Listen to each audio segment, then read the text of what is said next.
Hi, this is Sheldon here from the Currency Advisory Desk with today's report. Well, the dollar-rupee pair has been caught in a range with the extremes at 59 on the lower side and 59.80 on the higher side.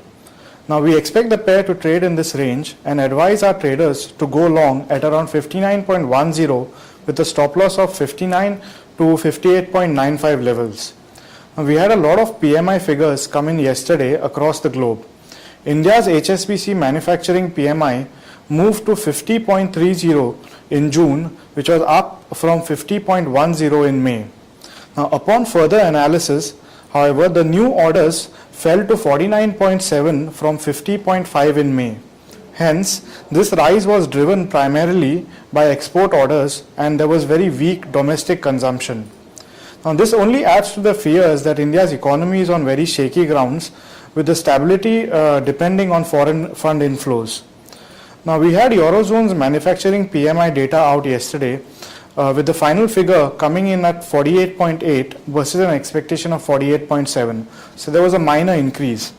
Now, the euro is holding steady above the 1.30 level against the US dollar. Now, we don't have much data from the Eurozone today. However, we will be getting the services PMI tomorrow. We are still bearish on the euro-dollar pair and expect it to break the 1.30 support level in the coming few days. In rupee terms, traders can go short in the euro-rupee pair at around 77.55. Now, the pound looks strong against the US dollar. We have been getting some good fundamental data from the United Kingdom in the past few days. Now, we had the British PMI, which came in at 52.50 versus an expectation of 51.3 yesterday.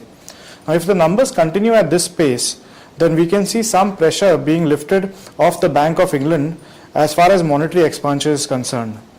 Now, the market was rife with expectation that the new governor, Mr. Mike Carney, would introduce a very aggressive monetary easing policy program, which seems to have taken a backseat as for now.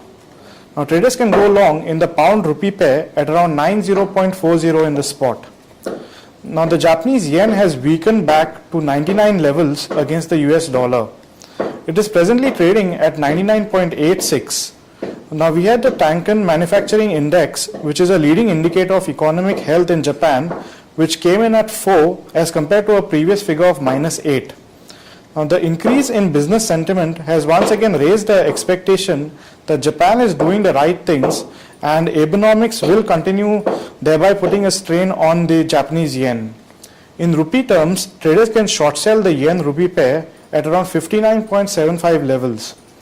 Now, we have been witnessing a flight of capital from bonds across all markets. Now, taking the United States itself, around $80 billion has been withdrawn, sending the yields on the 10-year paper above 2.5%.